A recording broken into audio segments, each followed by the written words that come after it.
All right, guys, here we are, December 20th, the winter solstice tomorrow. Hard to believe we're at this point again. Wow. Seems like spring was just yesterday. It couldn't warm up fast enough, and now here we are getting back into the throes of winter. I want to start with you, Greg, because 25 years predicting winter weather in Fort Wayne, there's got to be some great perspective here comparing last winter to all of those previous years. Yeah, well, last winter was a winter that we've never seen before. I mean, you talk about the winter and you have to talk about first the winter snowfall, the record snowfall that we had. People just stopped shoveling and the streets just piled up, and you look at some of the old pictures and it looks like the blizzard of '78 where the snow's piled up high, but we really never had an overwhelming amount of snow at once. It just kept piling up. And I think one of the other things that was interesting about the winter was how many times the city of Fort Wayne actually shut down. I don't think I ever remember the city being shut down. And so when I'm coming to work at 3 a.m. in the morning, I'm the only one out on the road with the snowplows, and the city is essentially shut down. Nobody is on the roads, and we have kind of almost a perfect storm with the really warm weather, and then all of a sudden it's almost like a flash freeze, and so we have that coating of ice all over the road. And looking back at last winter, I mean, it was like we never got a break. We either had the cold, we had the snow, or we had both, and it just piled onto the toughest winter ever, as we called it. Let's remember some of what we lived through with the weather stats from last week. I think you remember these, but let's just let it sink in here. For December, temperature-wise, only 1.4 degrees below average. However, we did have our first below zero temperature last year in December with -4 on the 12th. Then on January, temperatures were 7.9 degrees below average. That was the 6th coldest January on record. It was also the snowiest January and snowiest month ever with 30.3 inches. Remember, 33.5 inches is about how much we should get for the whole year. That was almost January. Our February was the 5th coldest. Temperatures were 10.4 degrees below average. That was the 3rd snowiest February. That had 19.2 inches of snow. So all in all, that makes it the 6th coldest winter, with an overall average temperature of 20.7 degrees, and the 2nd snowiest winter. Remember, our winter records, December, January, and February. That's 59.4 inches behind the record 61.1 from 81-82. But even when you take into account the whole 12 months, that would put us at 74.7 inches, as still number 2 behind 81 and 82. And thinking back on the snow, yeah, we had plenty. That was one factor. But then the snow was only coming at the times when people wanted to go out and do things. Yes. Stuck inside. Yeah, the time I work. That's when people want to do weekends, things. absolutely. Everyone wants to do things on the weekends, but constantly, every single weekend we came in, we were tracking another snowstorm. More accumulating snow, bitterly cold temps. People couldn't get out and do things, and I think it was driving people crazy. And I remember the blizzard conditions we had. I remember Rod, his song, joined us Sunday night. And Jesse, these wind chills in the morning are not going to be cold, they're going to be dangerous. You couldn't hear him in his microphone. He was bundled up. The snow was going sideways. The temps were falling. That's when we were forecasting wind chill values to be below 30 below, which is absolutely incredible. And I can't tell you how many times on the weekend I'd say, well, here we go again. Here in the 7-day forecast, there's another chance for accumulating snow and another chance. In fact, it snowed. We had a trace of snow at least every single weekend in the entire winter months. That's really incredible. It's absolutely ridiculous. And the highest snowfall did come January 5th, that snow we were talking about with Rod. 9.5 inches fell that day, which pretty impressive, but of course that was just that one day, and the snow just kept coming and coming, and as Greg was saying, you know, it just never stopped. It kept piling up and piling up, and I do remember another thing that in March, we kept getting the snow. Even into March, we kept going. So we only, you know, for meteorological purposes, December, January, February, but we did a morning live shot out at 5 o'clock. Right. You were outside for that. Yeah, 5 o'clock in the morning with Greg, and it was raining. I had my umbrella. 5:30, we did another hit. It started snowing. By the time we got to 7 o'clock, we had several inches of snow on the ground. And it was stuck to you. It was stuck to me. The winds were howling. It was ridiculous. And all within 2 hours, we picked up that much snow, and I saw thunder snow for the first time. So it was absolutely amazing. That's right. I used to live in Maine about 2 years, before I came here. And, I thought, the most challenging winter I'd ever experienced in my life. So snow that buried my car. I had blizzards that actually dropped, over 2 feet of snow, in a single storm. And here I was in Fort Wayne. I felt like I brought the winter with me. Yeah, I just want to get your perspective on that, because here we hire you the fall of last year. You're coming from Maine, thinking, boy, Fort Wayne winters, this is going to be a breeze. I want to know what you think now. Yeah, I didn't think it was going to be a breeze, but I didn't think it was going to be a Bangor winter. And I remember telling Jesse, I said, I love snow, I love winter, bring it on.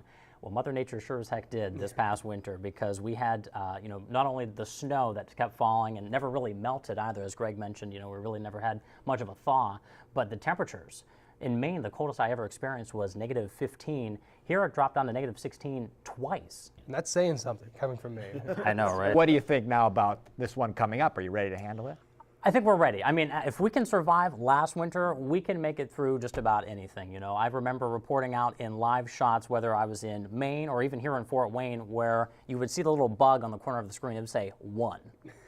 That's pretty brutal no matter where you are, but I'll never forget it. And I look forward to this winter. And you can't forget about all of those Arctic winter blasts that we had that sent the temperatures How just many times did we say Arctic blast? our lowest temperatures in years here, 19 days below zero. That's number 5 for most days at 0 or below for a winter season, with 7 of those days being double digits below 0. I remember going out to my car and thinking, is it going to start this morning? And I'm sure a lot of folks had that same mindset. And looking back at old clips in the 7-day forecast, we had highs forecasted like -2, 0, or 1. Or overnight lows, sometimes we had -16 on there. Yeah, and the teens below 0. That wasn't uncommon this year or last year. It's crazy. And the winds. Yeah, don't forget the winds in that equation. You add in the winds, that was a whole nother factor. 72 days across December, January, and February, wind gusts 20 miles per hour or greater, okay? One day, January 6th, after that 10-inch snowstorm, we had a wind chill in the -40s. And I remember showing that Futurecast graphic, and it's like, oh my gosh, I didn't even know we had colors that represented -40s. Thank goodness we did, because we put them to use, And so here we are. We have this past winter behind us. We have a new season to look ahead to. And of course, before the end of the show, we're going to reveal our live Doppler 15 Fury Storm Team winter weather outlook. Well, we've got a lot of good stuff coming up before then. We want everyone to stick around. We'll take a look at social media and weather phobias after the break.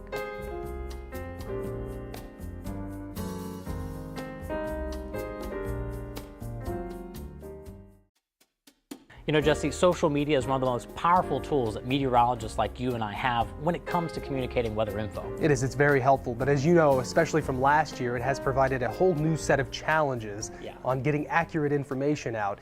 There's so many forecasts out there. Many of them, unfortunately, are unreliable. So do you, our viewers, actually know where you're getting your weather information? The benefit of the internet. Everybody has access to all kinds of information. That includes your weather forecast. But which weather sources can you trust? The biggest challenge we have with social media is the sheer volume of information. How do we know what's good or bad? How do we know who's reliable and who to trust? You may recall last winter a prediction floating around social media of more than 30 inches of snow falling across the Midwest, with Fort Wayne in the bullseye. Obviously, that was dead wrong. You have to understand, when things are posted to social media, Facebook, people are tweeting forecasts, what have you, that gets magnified. People who are responding to that immediately latch on to these extremes. And for that reason, many weather enthusiasts who have been deemed as social meteorologists will release extreme forecasts to gain website hits, fans on Facebook, or followers on Twitter. And many times, their methods work, regardless of severely missed predictions. Our biggest snow last season was nearly 3 times less than the 30 inches some on social media were calling for. So how can a forecast be so wrong? The atmosphere is chaotic. There's a lot of things that can change very rapidly. There's this element of randomness, and the farther away you get from the present, the more random things can change your forecast. Weather models are not immune to this problem. As data gets collected and processed to make a forecast, one small error in data can lead to a big error in the forecast. Let's talk about why you cannot trust weather model forecasts more than several days out. Here's an example. This is a weather model for December 2nd. We grabbed it 10 days before December 2nd. It was showing a lot of precipitation across northeast Indiana and northwest Ohio. And when you break down the numbers, it was saying we will see 1.13 inches of rain on December 2nd with high temperatures in the middle 50s. So how did it do? Not very well. The actual temperature only got to the lower 30s, and we only saw 1/100th of an inch of precipitation, and that was in the form of frozen precipitation. So, when you come across forecasts on the internet this winter, make sure you know it's coming from a trustworthy source like News Channel 15. After all, like Abraham Lincoln once said, don't believe everything you read on the internet just because there's a picture with a quote next to it. You know, as we just saw, social media can actually cause some panic.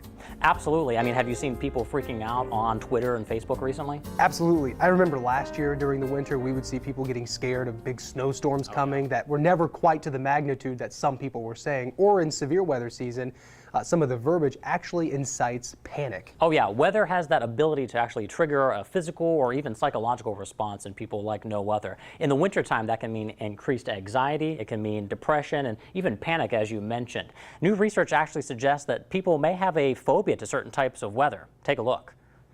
Fierce, chaotic, exhausting, bitter. It's been real terrible. It's memories like these that people will recall when they hear the term winter, especially after last year. But some new research suggests that as much as 2 to 3% of the U.S. population may have a marked fear or even anxiety directly related to severe weather, including winter storms. Dr. Jill Coleman, assistant professor of geography at Ball State, set out to explore the response people have to extreme weather in a recent study. We asked people about what is some of their most fearful experiences, and for a lot of parts of the country, it wasn't necessarily about the thunderstorms and lightning. It was remembering a very severe ice storm, which left out their power for a couple of weeks on end.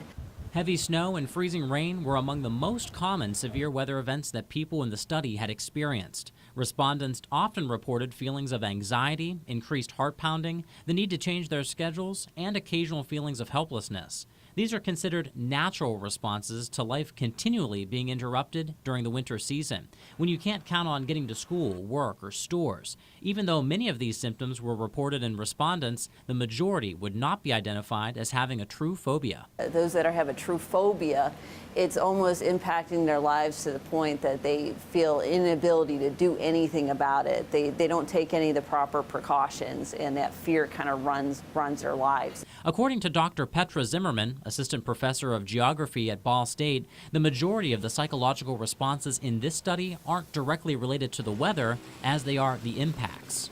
They're not afraid of winter. What they're afraid of is driving on ice. They're afraid of opening up really big utility bills. Another natural response people have to extreme weather, especially winter storms, is food stockpiling.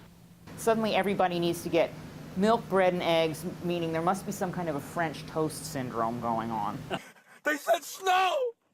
I gotta get the bread and milk! Oh my God! People tend to go after perishable items for what could be a prolonged event stuck indoors, possibly without power. Are bread and milk really the big sellers during a winter storm? They really are. Everybody goes for those basic things that they know they're going to need, but then, they also stock up on everything they can. Some suggest that stockpiling on perishables has become a tradition, something their family may have done long ago. Others say it's about control and not breaking routine. For those that have a true severe weather phobia, Dr. Coleman and experts recommend seeking professional or self-help treatment. For those who just have winter weather anxieties, the best way to cope is to make sure you're prepared and informed. I think having a sense of what weather conditions and what to do when there's severe weather is a good thing. We want people to have a healthy amount of fear, but there's that tipping point. You don't want to have people have so much fear that they have an inability really to do anything about it. Stick around. Coming up, we're going to take a look at what our area is doing to gear up for this year's winter. And a bit later on, we'll take a look at what causes different types of winter weather phenomena. The Live Doppler 15 Fury Storm Team is here with weather coverage you can count on. Check us out on Twitter using the handle WayneWX and follow our own individual accounts listed there on your screen. We're on Facebook too. Just do a search for Wayne News Channel 15 to find our updates. You can also download the new Wayne Weather app for free interactive radar and video forecasts. Want a live view at incoming rain, storms, and snow? Get an up-close look at the snow falling over your house on Channel 15.3. You can also find it on Comcast Channel 251, Mediacom Channel 107, and Frontier Fios Channel 462.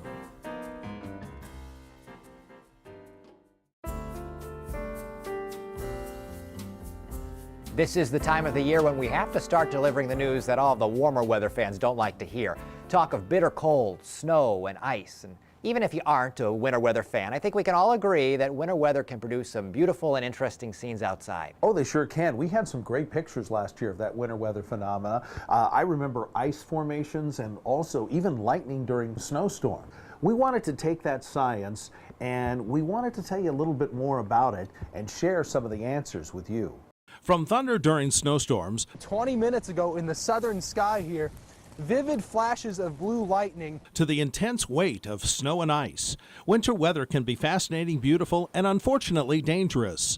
Last winter, part of the Glenbrook Mall's roof collapsed, leaving some businesses closed for months. The heavy weight of the snow and ice accumulation was to blame. If you can start amassing enough of that snow and there's enough water in it, that weight can become significant. A square foot of water, 1 foot by 1 foot by 1 foot, is 65 pounds. Span that over a multi-square foot, thousands of square foot on a roof, and you can see that you're actually getting into tons of weight. Have you ever seen lightning and heard thunder during a snowstorm? It's most common in lake effect snow squalls where instability can be high, even during the winter months. But large winter storm systems can also be the cause of thunderstorms with their intense frontal forcing and unstable air aloft. You can get very intense bursts of snow from this. Visibilities can drop very quickly. Accumulating snow can pile up rapidly. Additionally, the winds will pick up because it's a thunderstorm, and it can happen in a flash. Pun intended. One of the more mysterious phenomena of winter are called snow rollers. They look like little bales of hay sitting in the middle of a field. But how did they get there? The snow and the wind have to be perfect. What you need is an open field. You need the sticky snow. You need to have wind conditions that are not too gusty and not too blustery, but pretty steady. So keep your eye out for these intense wonders of winter. And don't forget to send your videos and pictures to News Channel 15 using our Report It feature on Wayne.com. Like the roof collapse we saw at Glenbrook Mall in that last story, prolonged cold can cause a whole host of other problems. And the extreme cold and snow that we experienced last winter is certainly not typical for our area. There were many lessons to be learned from that experience. So we asked Fort Wayne Community Schools and the city of Fort Wayne how they plan to take on winter 2015. Well, we don't plan to change anything. We think our system worked very well. Part of that included extending school days to make up for all of the missed days. But the state says they may need to reevaluate that idea. But right now, they would prefer we not extend the school day. They would rather we extend the number of days in the calendar. And again, we have a contingency to do that. For the most part, both Fort Wayne Community Schools and the city of Fort Wayne plan to go about the winter of 2014-2015 with business as usual, with a few minor changes, including new blades and more staff. Well, we have some new drivers. Some people retired last year, and I believe we have close to somewhere in the low teens, 13 to 15 new drivers. And we're trying a carbide blade, which is a little bit stronger than the stainless or the steel blade that we normally would use, and we're going to test those out and see how they will work. Don't go anywhere. Coming up, we have the live Doppler 15 Fury Winter Weather Outlook.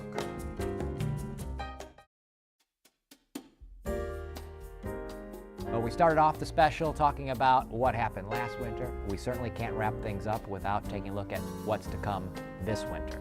And when we make these longer-term forecasts, we know that there are a lot of factors that come into play through the atmosphere, in the oceans. I want to start off tonight with talk of El Nino, because I think that's something that a lot of our viewers have heard of, even if they don't know exactly what that's all about. Sure. Yeah, you know, when we talk about an El Nino, we were already looking at it in the spring, and there were signals and signs that this was going to be a strong El Nino pattern. Well, in the last few weeks, that has changed. We have a weaker El Nino in force, and so that may not have as big an impact for our winter. And, you know, when we talk about El Nino for us, we usually talk about two things. One is warmer than normal temperatures for the winter, and the other is less snowfall, which both, compared to last winter, is a good thing for us. This El Nino is a little bit different than your typical El Nino. When we look at El Nino conditions, as you know, you guys know, we look in the Eastern Pacific. We look for warmer than average temperature, ocean temperatures in the Eastern Pacific. It's a little more centralized, and that's kind of a newer phenomena that meteorologists and climatologists are looking at. It's called El Nino Modoki. It's a little, kind of cool flair to it. But what that means is it has typical El Nino conditions, so we can expect maybe something similar, but not quite as much. We're not really expecting to be much warmer than average because not only of that, but other factors too. And we're also talking about the snowfall being near average. We're thinking it's going to be close to what we should see this time of the year, which again, that 33.5-inch range. And we're not looking to see as big, robust storms as we saw last year. When we had snow last year, it was, here comes another 6 inches, here comes another 8. Maybe more kind of spread out over the season. So definitely a cold one based on those factors, but maybe not as much snow. And I think near average snowfall makes sense with the pattern we've been in. I mean, what we've seen really over the past, couple months with the precipitation trends, yes, we've had some of those days where maybe we pick up, over 3 inches of rain in just a 24-hour window. But when you take those days away, overall precipitation totals should be right on par where we should be for this time of year. And I think that that's probably what we're looking at for the upcoming winter too. That's not to say that we won't see, maybe some heavy snowfall events, but for the most part, they may be few and far between. And I think my gut tells me we'll see average snowfall. And when you talk about snow, of course, we need to get the cold air in here. Sure. And we've got plenty of signs saying that's going to happen. In weak El Ninos, polar jet, it's not held back from digging south over the Midwest and allowing all of that colder air in. We're also noticing some warm water temps in the northern Pacific. Now, that's much like last year when we had Arctic blast after Arctic blast. You can kind of get that same pattern to set up. Then there's also something new. Snow accumulations in Siberia in the month of October. We're linking that now to a pattern that can give us a lot of cold air during the winter months. And sure enough, this October, what happened in Siberia? The rapid snowfall accumulations that we need for that to pan out. Now, odds are, as we've been saying, we'll end up with temps colder than average this winter, but we're unlikely to repeat that same level of extreme cold that we had last year. Snow, as we mentioned, should end up somewhere near average. Keep in mind, 33.5 inches is the average snowfall. So there is your official Live Doppler 15 Fury winter weather outlook. Here we go. The season is upon us. I'm ready. Bring it on. I'm ready. Thank you guys for this conversation. Thank you for all of you watching, and thanks to our friends here at Mocha Lounge for providing the space for this broadcast. And thanks for trusting us with your winter weather forecast. Happy winter.